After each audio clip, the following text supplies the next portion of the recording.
कहानी है एक ऐसे आदमी की जो सभी से आधी अधूरी बातें करता था। वहीं वो थोड़ा लापरवाह भी था, इसलिए वो अपनी बातों को किसी के सामने सही से नहीं रखता था, जिसके कारण उसके अपनों के बीच में ही बहुत सारी गलतफहमियां पैदा हो जाती हैं। तो एक दिन रात के समय जब सोने का टाइम होता है, रात के 11 बजने वाले हैं और अभी तक इनके कॉल चल रहे हैं। आखिर इनको बार बार कॉल करता कौन है? इनसे ही पूछती हूँ। अजी सुनिए कि आपको बार बार किसका कॉल आ रहा है? और तभी वैशाली अपने पति के फोन में नीतू नाम देख लेती है। ये नीतू कौन है और ये इतनी रात को बार बार आपको कॉल क्यों कर रही है? अरे तुम भी ना, जाओ ना यहाँ से, मुझे कुछ इंपॉर्टेंट बात करनी है इससे। अरे लेकिन कम से कम ये तो बता दो कि ये है कौन। अरे मैंने कहा ना जाओ। मानव को अक्सर ही ऐसे जवाब देने की आदत थी, इसलिए बेचारी वैशाली भी चुपचाप रह जाती है और जाकर सो जाती है। वहीं अगले दिन मानव को अपनी माँ का कॉल आता है। अरे बेटा कैसा है तू? बहू तेरा ख्याल तो रख रही है ना? हाँ माँ। और नाश्ता कर लिया तूने? नहीं माँ, अभी नाश्ता नहीं किया। अरे 11:30 बज चुके हैं और अभी तक नाश्ता नहीं किया? क्यों, क्या हुआ? बहू ने तेरे लिए नाश्ता नहीं बनाया क्या? अरे वो फ्रूट दिए थे खाने के लिए, लेकिन खाने का मन नहीं कर रहा है। अरे तो सीधा बोल ना कि बहू ने तेरे लिए नाश्ता नहीं बनाया और सिर्फ फल दे दिए काट कर। अरे मॉम, तुम ये सब क्या क्या बोलती रहती हो? इन सब बातों पर ज़्यादा ध्यान मत दिया करो। अच्छा ये बताओ, बाबूजी का सर दर्द कैसा है? तुम बता रही थी ना 2 दिन से उनका सर बहुत दर्द कर रहा है। हाँ अब ठीक है, 2 दिन पहले बिट्टू लेकर गया था हॉस्पिटल। अच्छा ठीक है, उससे अपना काम करवाती हो तो 200-400 रुपया दे दिया करो, वरना फिर बोलेगा कि फ्री में काम करवा लेती हो। अरे हाँ बेटा, मुझे सब पता है कौन कैसा है। अच्छा ठीक है माँ, ज़रा हम टीवी देखने जा रहे हैं, थोड़ी देर में तुमसे बात करेंगे। आज संडे है ना, तो थोड़ा रेस्ट करना है। अच्छा ठीक है बेटा। मानव अपनी माँ को प्रणाम करता है और फ़ोन रख देता है। दरअसल मानव की तबीयत अचानक से 2-3 दिन से ख़राब चल रही थी और तभी उसे पता चला कि उसे हाई ब्लड प्रेशर है। इसलिए उसकी पत्नी उसे ड्राई फ्रूट, फल फ्रूट वगैरह खिला रही थी, लेकिन उसने ये सब अपनी माँ को बताया नहीं। थोड़ी देर बाद माँ जी का फ़ोन था। हाँ ठीक तो है ना माँ जी? क्या बोल रही थी? अरे वो ठीक है, तुम उनकी चिंता मत करो, जाकर मेरे लिए 1 कप चाय बना दो। वैशाली किचन में चाय बनाने चली जाती है। तभी फिर से मानव को नीतू का कॉल आता है। ज़रूर फिर से उसी लड़के का कॉल आया होगा इन्हें। मैं तो परेशान हो गई हूँ, क्या करूँ? इनसे कुछ पूछो तो बताते भी नहीं। हाँ नीतू, तुम चिंता मत करो, मैं तुम्हें कल पैसे भिजवा दूंगा। अभी जितने पैसे मैंने तुम्हें दिए हैं ना, तुम उन पैसों से काम चलाओ। अरे टेंशन मत लो, तुम बेवजह बस डरती रहती हो। पैसे? ये दूसरी लड़कियों को पैसे भी देते हैं? हे भगवान! तो आपने देखा कि वैशाली के पति के आधी अधूरी बात करने के कारण इन सभी के बीच कितनी गलतफहमियां पैदा हो रही हैं। खैर, अगले दिन मानव अपनी माँ को कॉल करता है। क्या कर रहा है बेटा? कुछ नहीं माँ, बस बैठा हुआ हूँ। अरे बहू कहाँ है? मुझे ज़रा उससे बात करनी थी, उसका कॉल ही नहीं लग रहा। माँ वो ज़रा बाहर गई है अपनी सहेली से मिलने। अरे आजकल बहू बहुत बाहर जा रही है, ज़रा पूछताछ किया कर, कहाँ जाती है वो? अरे माँ गई होगी ऐसे। हाँ बस ऐसे ही करना, तू लापरवाही कम दिखा बेटा। और तूने मुझे बताया नहीं कि वो कॉल क्यों नहीं उठा रही है? अरे माँ हो गई कुछ बात, और क्या। अच्छा ये बताओ काकी कैसी हैं? अरे ठीक है, उनका लड़का ना बहुत परेशान करता है उन्हें। वो तो मुझे पता ही था कि वो बड़ा होकर कुछ ऐसा ही करेगा। मैं तो उसे पहले से ही जानता था कि वो किस खेत की मूली है। वही तो। और दोनों अपने गांव की बातें करने लगते हैं। थोड़ी देर बाद जब वैशाली घर आती है, अजी वो बहुत दिन हो गए माँ जी से बात नहीं की, मेरा फ़ोन ख़राब हो गया है। तो प्लीज़ अपना फ़ोन दीजिए ना, मैं ज़रा माँ जी से बात कर लूँ। अरे अभी मैं अपने मोबाइल में काम कर रहा हूँ और ऊपर से मेरे फ़ोन की बैटरी भी कम है, उनसे बाद में बात कर लेना।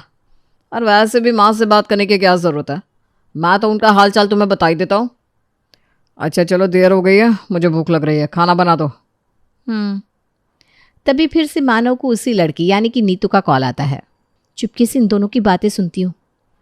अरे नीतू प्यारी बहना, अब तो सब कुछ ठीक है ना? हाँ भैया, थैंक यू सो मच। चल अच्छा है। ओह, ये लड़की तो इनकी दूर की बहन है। 2 घंटे बाद। अरे हाँ सुनो, कल ज़रा मेरे फ्रेंड घर आने वाले हैं, तो 2-4 अच्छे डिश बना देना। ठीक है, ये बताइए टोटल कितने लोग आएंगे? यही कोई 3-4 लोग। अच्छा, ये दिन बीत जाता है। अगला दिन आता है। अगले दिन मानव के दोस्त उसके घर आते हैं और हम देखते हैं कि यहाँ सिर्फ मानव के दोस्त नहीं बल्कि उनकी पत्नियाँ और उनके साथ उनके बच्चे भी आए हुए थे। अरे, इन्होंने तो बताया था सिर्फ 3-4 लोग आएंगे और यहाँ तो करीब 13 लोग हैं। अब क्या होगा? अब इतनी जल्दी मैं इतने सारे खाने का बंदोबस्त कैसे करूँ? अरे वैशाली, खाना तैयार है ना? चलो जल्दी से सबके लिए खाना लगा दो। वैशाली तो बेचारी कश्मकश में पड़ गई थी कि अब वो करे तो क्या करे। ऊपर से उसका पति भी ऐसा है कि वो उसकी सुनने को तैयार ही नहीं है। वो तो बस अपने दोस्तों के साथ बैठकर मस्ती कर रहा है। बहुत देर तक सोचने की बात, ऐसा करती हूँ जो छोले बनाए वही सबको थोड़ा थोड़ा दे देती हूँ। क्या करूँ, अब मेरे पास कोई और चारा भी तो नहीं है। और ये सब मेरे पति के आधी अधूरी बात करने के कारण हो रहा है। हे भगवान, फिर क्या। बेचारी मजबूर वैशाली छोटी छोटी कटोरियों में सभी के लिए थोड़ा थोड़ा छोला डाल देती है और उसके ऊपर कटे हुए प्याज और हरी मिर्च वगैरह भी डाल देती है। अरे वैशाली, जल्दी करो ना। अब जी अभी लाई। मानव के घर में आए हुए सभी लोग उन छोटी छोटी कटोरियों में रखे हुए छोले को देखकर हैरान रह जाते हैं और मानव को बड़ी शर्मिंदगी महसूस होती है। खैर, वैशाली सभी को छोले देती है। छोले तो बहुत ही टेस्टी बनाए आपने। और ऐसे ही बाकी लोग भी उस छोले की बहुत तारीफ करते हैं। सभी खाना खाने आए थे और सभी को भूख भी लग रही थी। सॉरी, मैं ना अभी होटल जाता हूँ और वहाँ से कुछ खाने को लेकर आता हूँ। अरे नहीं नहीं मानव, कोई बात नहीं, अब हम चलते हैं। अरे प्लीज़ थोड़ी देर रुक जाइए ना। अरे नहीं भाभी, कल मेरे बेटे का स्कूल का टेस्ट है ना, तो अब चलना होगा। हाँ, मुझे भी जाना है, लेट हो रहा है। और सभी लोग वहाँ से चले जाते हैं। आज तुम्हारी वजह से मेरी कितनी बेइज्जती होगी। तुमसे मेरे खाने का बंदोबस्त करने के लिए कहा था ना, तुम इतना भी नहीं कर पाई। लेकिन जब मैंने आपसे पूछा था तो आपने क्या कहा था? सिर्फ 4 लोग आएंगे, तो मैंने 4 लोगों का खाना बनाया था। लेकिन यहाँ तो 13 लोग आ गए। अब आप ही बताइए, कहाँ 4 लोग और कहाँ 13 लोग? अपनी बकवास बंद करो। अपनी गलती का इल्जाम मेरे पर मत थोपो। मानव, पर मानव तो हर बार की तरह अपनी पत्नी की बात सुनता ही नहीं। करीब 2 दिन बाद अचानक से वैशाली की तबीयत बहुत खराब हो जाती है। तो जब मानव दुकान में था, उसकी माँ का उसे कॉल आता है। अरे बेटा, खाना खा लिया तूने? माँ, मैं अभी बाहर हूँ, खाना खरीद रहा हूँ। खाना खरीद रहा हूँ? क्यों, बहू ने खाना नहीं बनाया क्या? 3 दिन से यही सुन रही हूँ कि बहू ने खाना नहीं बनाया। कभी तो बाहर से खा कर आता है, कभी बाहर से खाना खरीद रहा होता है। अरे चल क्या रहा है? अरे माँ, कोई बात नहीं, कभी कभी ये सब चलता है। अच्छा माँ, मैं फ़ोन रखता हूँ, यहाँ बहुत भीड़ हो गई है। प्रणाम। खुश रहे बेटा। तो मानव की आधे अधूरी बात के कारण उसकी माँ को ऐसा लगने लगता है कि उसकी बहू उसके बेटे का बिल्कुल भी ध्यान नहीं रख रही है। तो इसके बाद हालचाल लेने के लिए ज्वाला अपनी बेटी को कॉल लगाती है। अरे बेटा, कभी कभी अपने भैया के घर भी जाती है कि नहीं?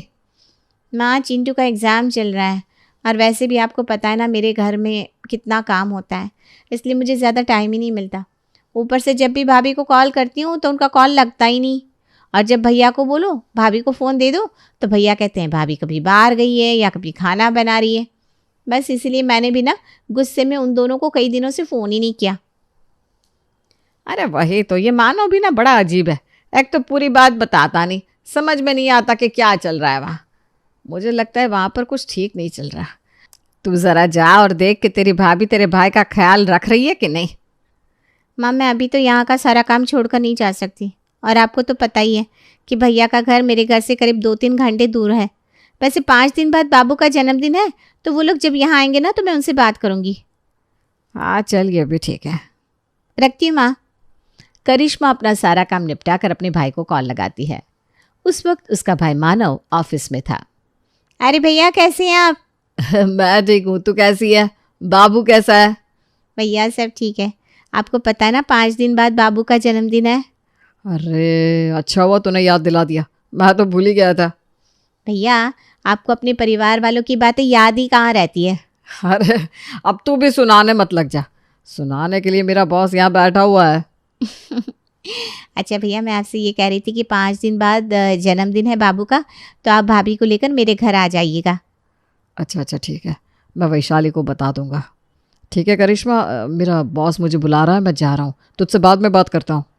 हाँ भैया, मुझे पता है आपका बाद ना कभी आता ही नहीं। चलिए ठीक है, जो भी है आप आ जाइएगा, नहीं तो मैं बहुत गुस्सा हो जाऊंगी। हाँ ठीक है, गुस्सा मत होना। चल बाय। बाय भैया। थोड़ी देर बाद शाम के 6 बज जाते हैं और मानव को ऑफिस से छुट्टी मिल जाती है। मानव घर जाता है। वैसे तो उसे वैशाली को बताना चाहिए था कि 5 दिन बाद करिश्मा के बेटे का जन्मदिन है, लेकिन ये बात वो अपनी पत्नी को नहीं बताता और बड़े आराम से खाना खाकर चुपचाप टीवी देखने लगता है। ऐसे ही करीब 5 दिन बीत जाते हैं। मानव जी, इतने दिन हो गए, आप तब से कह रहे हैं आप मेरा फ़ोन बनवा देंगे, लेकिन आप बनवा क्यों नहीं रहे? ऊपर से आपने जो छोटा वाला फ़ोन मुझे दिया है वो भी बीच बीच में बंद हो जाता है। इतने दिनों से मैंने ननद जी को कॉल नहीं किया और ना ही माँ जी को। दोनों मेरे बारे में न जाने क्या क्या सोच रहे होंगे। अरे मेरी उन लोगों से बात होती रहती है, वो लोग तुम्हारे बारे में कुछ भी गलत नहीं बोलते। अरे वो गलत नहीं बोलते, लेकिन गलत सोच तो सकते हैं ना। तो तुम्हारे कहने का यह मतलब है कि मेरे परिवार वाले एक नंबर के बदमाश है जो हमेशा तुम्हारे बारे में गलत सोचते रहते हैं? नहीं मानव जी, मैंने ऐसा कुछ नहीं कहा। वैशाली, तुम दिखने में बड़ी सीधी हो, लेकिन तुम्हारी बातें ना बहुत कड़वी होती है। मेरा मूड खराब मत करो। वैसे भी दिन भर ऑफिस में काम करता हूँ, मेहनत करता हूँ और बॉस की डांट सुनता हूँ। ऊपर से जब मैं घर आता हूँ तो मुझसे ये सारी बातें मत किया करो। ज़रा मुझे रिलैक्स तो रहने दो। लेकिन मैंने कुछ गलत तो नहीं बोला। चलो अब मैं सोने जा रहा हूँ, तुमने तो मेरा पूरा मूड ही खराब कर दिया। मानव गुस्से में टीवी ऑफ कर देता है और गुस्से में जाकर सो जाता है। अगला दिन आता है जिस दिन वैशाली के ननद के बेटे का जन्मदिन था। रात के 9 बज जाते हैं, तब जाकर मानव को ये बात याद आती है। अरे भैया, क्या हुआ? आप लोग कब निकलेंगे? क्या हुआ, भाभी को आने का मन नहीं है क्या? हाँ, वो मैं पूछ लेता हूँ उससे। अब पता नहीं वो आएगी कि नहीं। अरे ये कैसी बातें कर रहे हैं आप उन्हें कुछ बोल नहीं सकते क्या? अरे बहना, तू नहीं जानती, आजकल ना बोलने का ज़माना नहीं है। भैया कैसे हैं आप? मुझे ना बहुत गुस्सा आ रहा है, भाभी से बात करवाइए। अरे अभी तेरी भाभी किचन में है। अच्छा सुन, मैं उससे पूछता हूँ कि वो बर्थडे में आएगी कि नहीं। मैं तुझे मैसेज कर देता हूँ। भैया, पर मानव फ़ोन काट देता है। दरअसल मानव को जन्मदिन में जाने का मन नहीं कर रहा था। उसे तो शाम को आराम से अपने टीवी के सामने बैठकर एंजॉय करना पसंद था। मानव वैशाली को बताता है, अरे अब तो 10 बजने वाले हैं और आप अब बता रहे हैं? ननद के घर जाने का जो रास्ता है वो गांव से होकर जाता है। हम अपने बच्चे को लेकर इतनी रात को इतनी दूर कैसे जाएंगे? अरे वो दिमाग से उतर गया था। तुम जानती हो ना मुझे कितने सारे काम रहते हैं। लेकिन अब ननद जी हमारे बारे में न जाने क्या क्या सोचेंगी। अरे कुछ नहीं सोचेंगे, तुम टेंशन ना लो। मानव अपने कमरे में चला जाता है। जाहिर सी बात है कि दोनों करिश्मा के बेटे के जन्मदिन में नहीं जा पाते। वहीं दूसरी ओर करिश्मा इस बात से दुखी होती है। आए ही नहीं, ज़रूर भाभी ने मेरे भैया के कान भरे होंगे, उन्होंने ही मना किया होगा। बेचारी वैशाली तो कुछ गलत नहीं कर रही थी, फिर भी सबके सामने गलत वो बन रही थी। वहीं गलत करने वाला मानव सबके सामने अच्छा बना हुआ था, क्योंकि मानव तो अपना था और लोग भला अपनों को ज़्यादा कहाँ कुछ बोलते हैं। अगले दिन, लो वैशाली, तुम्हारे लिए नया फ़ोन। तुम्हारा फ़ोन मैं रिपेयरिंग के लिए ले गया था, वो बोल रहा था कि नहीं बनेगा, फिर मैंने नया फ़ोन ही ले लिया। Thank you. इसके बाद वैशाली अपने नए फ़ोन में अपना सिम डालती है और सीधे अपने सासू माँ और ननद को कॉल करती है। पर वो दोनों तो वैशाली से सही से बात तक नहीं करती। पता नहीं सासू माँ और ननद जी को क्या हो गया। अब 3 दिन बाद ज्वाला देवी अपने पति के साथ अपने बेटी के घर आती है। वहीं अगले दिन गैस खत्म हो जाता है। अरे गैस खत्म हो गया और ये भी घर पर नहीं है, मुझे ही जाना होगा गैस भरवाने। वैशाली खुद ही गैस भरवाने जाती है और सिलेंडर लेकर रिक्शे से घर पहुंचती है। सिलेंडर बहुत भारी था, फिर भी वो जैसे तैसे रिक्शा वाले की मदद से सिलेंडर रिक्शा से निकालती है और घर के अंदर तक लाती है। अरे बहू, जरा आराम से, मैं मदद करूं? नहीं माँ जी, ये तो मैं कई बार कर चुकी हूँ। अच्छा जी माँ जी। ज्वाला देवी देखती है कि उसकी बहू तो बहुत समझदार है और साथ ही साथ घर के सारे काम वो अकेले ही संभाल रही है, जबकि दूसरी ओर उसका बेटा तो बड़ा लापरवाह है। अरे बहू, बाहर से क्या लाई हो? माँ जी, आप दोनों के ज़रूरत की कुछ सामान ऑनलाइन ऑर्डर किए थे, वही लेकर आई हूँ। अच्छा बेटा। सच में मेरी बहू तो बहुत अच्छी है। कुछ दिन बाद ननद आती है। भाभी अभी भी घर में नहीं है क्या? भैया भाभी कहाँ है? अरे वो बाहर गई है। लेकिन कहाँ? काम से गई है। अरे बेटा, ये तुझे क्या बताएगा? इसे आधी अधूरी बात करने की जो आदत है। तेरी भाभी अपने बेटे को लेकर पेरेंट्स टीचर मीटिंग में गई है। फिर ज्वाला देवी अपनी बेटी को सारी बात बताती है। अरे हमारी बेचारी बहू तो बहुत सीधी है, जो कभी भी इसकी बुराई नहीं करती, और इसीलिए हम सब उसे ही गलत समझने लगे। हाँ माँ, आप सही कह रही हैं। भैया, आपको ऐसा नहीं करना चाहिए। भाभी बहुत अच्छी है, आपको ऐसी पत्नी कभी नहीं मिलेगी। दोनों मानव को बहुत समझाती हैं और आखिरकार मानव को उनकी बात समझ में आ जाती है। थोड़ी देर बाद जब वैशाली अपने बेटे के साथ घर आती है। वैशाली, मुझे माफ़ कर दो, और हाँ, अब से ना मैं कभी भी आधी अधूरी बात नहीं करूँगा। कोई बात नहीं मानव जी, जो हो गया सो हो गया।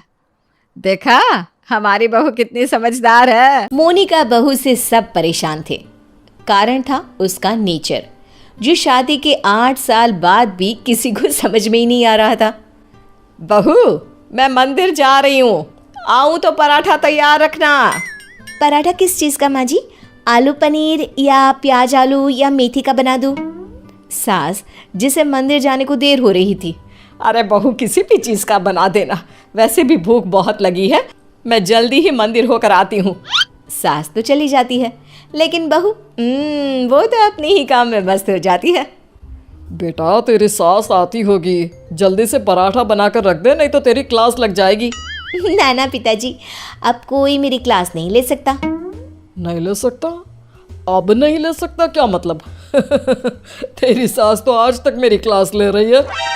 पिताजी, मैंने तो शादी ही इसलिए की है कि मुझे पढ़ाई ना करनी पड़े। क्लास लेंगी सास तो मैं नहीं रह पाऊंगी। अरे तो जो होमवर्क देकर गई है वो जल्दी से पूरा कर ले बेटा। होमवर्क? कैसा होमवर्क? अरे परेशान हो गया मैं तो। कुछ नहीं बहू, कुछ नहीं, सॉरी, जा। माफ़ी भी मांग रहे हैं पापा जी, और मुझे पता भी नहीं कि आपने क्या गलती कर दी। खैर, जा रही हूँ मैं। आज ना अलमारी ठीक करने का काम करना है मुझे। बहू कमरे में चली जाती है कि सामने उसकी बेटी की सहेली आ जाती है। अरे मेरा बेटा, ये कौन है? माँ, ये मेरी सहेली है मायरा, पास के सेक्टर में रहती है। अच्छा, क्या नाम है? कहाँ मिले तुम दोनों? आंटी, इसने बताया ना कि मेरा नाम मायरा है, मैं पास के बिल्डिंग में रहती हूँ और हम स्कूल फ्रेंड्स हैं। अच्छा, तुम लोग स्कूल में नहीं खेलते जो घर में खेलने की जरूरत पड़ गई? वैसे क्या करते हैं पापा तुम्हारे? आंटी, मेरे पापा अमेरिका में रहते हैं। अच्छा, क्या करते हैं? अच्छा, कितने भाई बहन हो तुम? और सॉरी आंटी, मुझे जाना है। मीरा, देख लेना, खेलना हो तो शाम को पार्क में मिलते हैं। सहेली के जाने के बाद, क्या है माँ, भगा दिया ना मेरी सहेली को। अरे पता नहीं क्यों इतनी बड़ी होकर भी आप समझ नहीं पाती कि कैसे रहना चाहिए, क्या पूछना चाहिए। भगा दिया मेरी सहेली को। खैर, मोनिका का अजीबो गरीब नेचर चेंज होने का नाम ही नहीं ले रहा था। एक दिन, क्या बात है मोनिका, कहाँ जा रही हो? मैं ना ज़रा बाज़ार जा रही हूँ, थोड़ा काम है। आप बताओ, काफ़ी बिजी लग रहे हो। हाँ यार, वर्क फ्रॉम होम है ना, तो काम बहुत ज़्यादा है। ठीक है, कोई ना। वो क्या है ना, बाहर धूप है और मुझे सामान लेने जाना था। कोई ना, लेकर आती हूँ। क्या होगा, ज़्यादा से ज़्यादा चक्कर खाकर गिर जाऊँगी या फिर कुछ हो जाएगा। अरे नहीं नहीं, लाओ लाओ, क्या लाना है? लिस्ट मुझे दे दो, मैं लेकर आता हूँ। मोनिका पति को लिस्ट देकर किचन में चली जाती है। अरे क्या बात है, तू तो झोला लेकर निकली थी, फिर वापस क्यों आ गई? वो क्या है ना, ये बोले कि मैं ले आता हूँ तो मैं वापस आ गई। देख ले, किचन तेरा है, तू जानती है क्या है क्या नहीं है। अरे कोई बात नहीं, वो ले आएंगे ना सब, मैंने उन्हें लिस्ट दे दी है। लेकिन जब थोड़ी देर बाद पति सारा सामान लेकर आता है तो मैं चली दाल बनाने। लेकिन ये क्या, छोले से तो दाल निकलती ही नहीं। ये क्या है जी, दाल क्यों नहीं लाए आप? अरे लिस्ट में लिखा ही नहीं था तो मैं कैसे लाता? जो जो लिखा है सब लाया हूं मैं। बस अब तो मोनिका का गुस्सा 7वें आसमान में पहुंच जाता है। अरे नहीं लिखा तो ये मतलब कि तुम लाओगे नहीं? कम से कम थोड़ा सोच ही लेते। मोनिका बड़बड़ाती वहां से चली जाती है और पति, वो तो बेचारा सर पकड़कर खड़ा हो जाता है। अब पता चला हम कैसे रहते थे सारा दिन और सारी शाम। हाँ पापा, मम्मी की आदतें तो समझ में ही नहीं आती। कल मेरी सहेली को भी भगा दिया। एक रोज तो मुझे इतना परेशान कर दिया कि मैं अपना सर पकड़कर ही बैठ गया। अरे मेरा तो रहने ही दो बेटा, क्या बताऊं क्या ना बताऊं। अरे पता ही नहीं चलता किस पल क्या समझ जाए और क्या समझा दे। समय निकल रहा था। हर कोई मोनिका से परेशान हो रहा था। किसी के पास कोई उपाय नहीं था कि कैसे उसकी आदतों को सुधारा जाए। फिर एक रोज, अच्छा बेटा क्या खाओगी आज? माँ कुछ भी बना लो। कुछ भी क्या होता है? अरे बताना रानी बिटिया को क्या खाने का मन है। माँ पालक पनीर। मेरी बेटी पालक पनीर खाएगी। लेकिन बेटा पालक तो है नहीं, कुछ और बता। माँ बहुत दिनों से छोले भटूरे नहीं खाए। ओ वो कैसे बनेगा बेटा? उसके लिए तो छोले भिगोने पड़ेंगे ना। बेटी माँ को जो भी बनाने को बताती, मोनिका कोई ना कोई परेशानी बता देती, जिसके बाद माँ कुछ भी बना दे, तू एक काम कर, दाल चावल ही उबाल दे। वही तो बनाया है बेटा, चल जल्दी से आजा खा ले। माँ चली जाती है लेकिन बेटी परेशान हो चुकी होती है। क्या है, माँ ने जब बना ही लिया था दाल चावल तो मेरा वक्त क्यों बर्बाद कर रही थी? तभी वहां दादी आ जाती है। क्योंकि तेरी माँ है ही ऐसी, यहाँ तेरे पास आने से पहले मेरा भी सर खा कर गई है। क्या कर सकते हैं अब। पर दादी ऐसे हाथ पैर बांध कर भी तो नहीं रह सकते ना। हाँ बेटा सही बोल रही है तू। बहू को तो समझाना ही होगा कि वो जो व्यवहार करती है वो ठीक नहीं है। बस फिर क्या था, सभी सोच लेते हैं कि जैसे को तैसा करना है। अगले रोज नाश्ते पर, ये क्या है मोनिका, पराठे क्यों बनाए? मुझे तो पोहा खाने का मन था। लेकिन मुझे कैसे पता चलेगा कि आपको पोहा खाना है? बता देते ना। बिल्कुल वैसे ही जैसे तुमको लगता था कि मुझे ये पता होना चाहिए था कि दाल लानी है। मोनिका को कुछ तो समझ में आ जाता है लेकिन वो शांत रहती है। फिर अगले रोज, माँ जी वो कल ना मेरा व्रत है, तो बताइए ना शाम की पूजा कैसे करनी होती है? कौन सी पूजा, साड़ी वाली या सूट वाली? माँ जी साड़ी वाली। वैसे क्या खाते हैं उसमें? खीर ना, तो मैं अभी खीर बना लेती हूँ। कौन सी खीर बहू, चावल वाली या सूजी वाली? बहू समझ जाती है कि वो सास को जैसे कभी पराठे के लिए कंफ्यूज कर रही थी, सास उसे अब कंफ्यूज कर रही है। तभी डोरबेल बजती है। सामने होती है पड़ोसन जो मोनिका से मिलने आई होती है। अरे बिटिया माँ को बुलाना अपनी। माँ को? लेकिन इस वक्त आपको क्या काम है? छोटी सी है लेकिन सवाल देखो पुलिस की तरह दागी जा रही है। बेटा उनसे चीनी लेनी थी। अच्छा आपकी कटोरी में या हमारी? बेटा वो मैं लेकर आई हूँ, ज़रा माँ को बुला दो। कल पड़ोसन के घर क्या झगड़ा हुआ ये भी पूछना था। ये क्या बात हुई, किसी के घर के झगड़े को डिस्कस करना? वैसे आपके पति क्या करते हैं, वो कितने बजे ऑफिस जाते हैं? और माँ जब शाम को वॉक पर जाती है तो क्या उस वक्त आप लोगों की बात नहीं होती? मोनिका बेटी की सारी बात सुन रही थी, लेकिन जैसे ही वो बेटी को कुछ कहती, पड़ोसन उल्टे पैर भाग जाती है। माँ मीरा, मैं समझ गई हूँ कि मैं क्या गलती कर रही थी, मुझे माफ़ कर दीजिए प्लीज़।